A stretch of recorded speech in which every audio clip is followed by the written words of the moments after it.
নমস্কার, আমার ভুরিভোজ চ্যানেলে সকলকে স্বাগত জানাই। Welcome to my channel Bhurivoj. আমি আজকে বানাবো আলু বড়ি মাখা।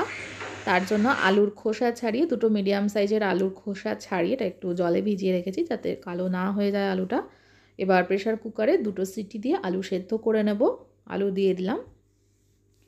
যতক্ষণ আলুটা সেদ্ধ হচ্ছে ততক্ষণ আমি বড়ি ভেজে নেব। তার জন্য কড়াই বসিয়ে নিয়েছি। কড়াই গরম করে এর মধ্যে ছোটো চামচের 2 চামচ সর্ষের তেল দিয়ে দিলাম। দিয়ে 3-4টে বড়ি এর মধ্যে দিয়ে নেব।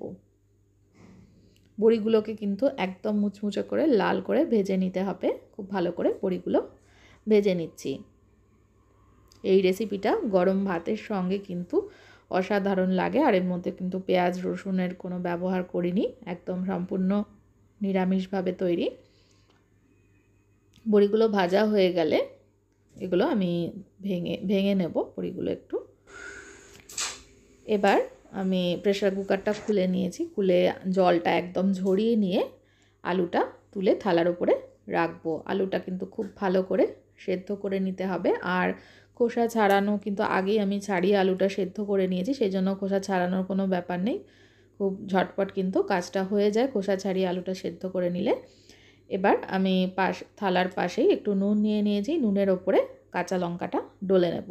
নুনের ওপরে খুব সহজেই কিন্তু কাঁচা লঙ্কা ডলে নেওয়া যায়, ইজিলি এটা ভেঙেও যায়।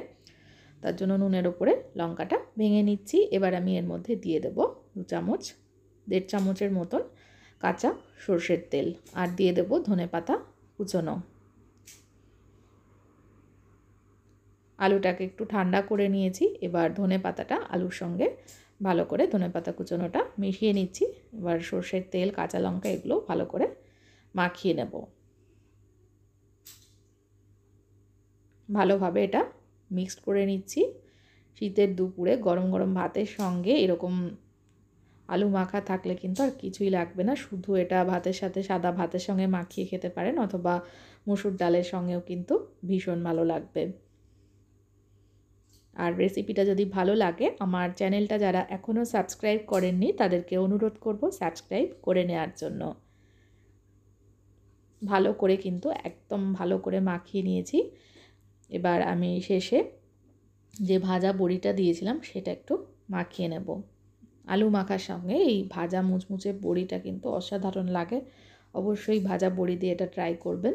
বড়িটাকেও ভালো করে মিশিয়ে নিচ্ছি।